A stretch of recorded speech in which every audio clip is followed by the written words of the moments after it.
चल गइलू छोड़ के जान, चल गइलू छोड़ के जान की अखिया बरसता। चल गइलू छोड़ के जान की अखिया बरसता। तोहे देखेला पगली हमार, तोहे देखेला पगली हमार की मनवा तरसता। चल गइलू छोड़ के जान की अखिया बरसता। चल गइलू छोड़ के जान की अखिया बरसता।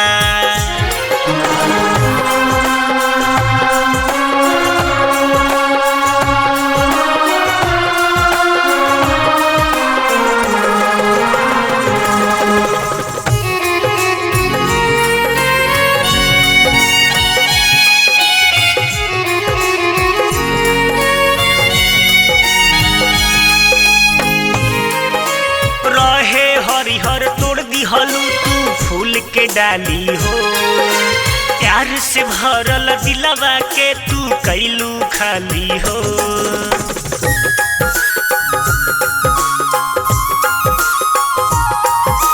रहे हरिहर तोड़ दिहलू तू फूल के डाली हो।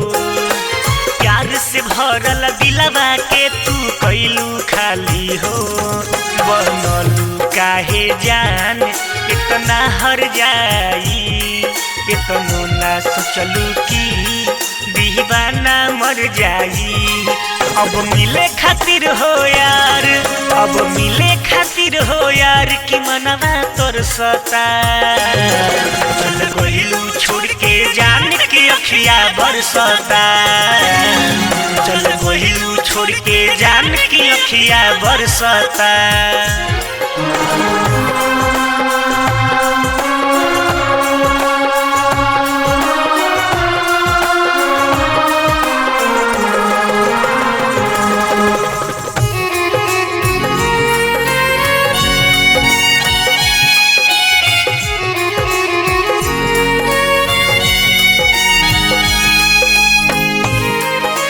राइटर संदीप सावन के तू प्रेम में डूब गइलू।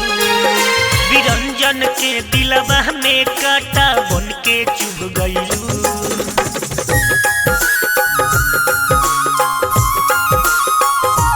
हाँ हाँ राइटर संदीप सावन के तू प्रेम में डूब गइलू। बिरंजन के दिलवा में कांटा बन के चुभ गइलू। हमरा से के प्यार खिलवाड़ कैलू हो। झूठहू के जियलू तू दूसरा के भइलू हो। अब पियो न जाला पानी, अब पिहलो न जाला पानी खाली सरकता। चल गइलू छोड़ के जान की अखिया बरसता। चल गइलू छोड़ के जान की अखिया बरसता। तोहे देखेला पगली हमार, तोहे देखेला पगली हमार की मनवा तरसता। चल गइलू छोड़ के जान की अखिया बरसता। चल गइलू छोड़ के जान की अखिया बरसता।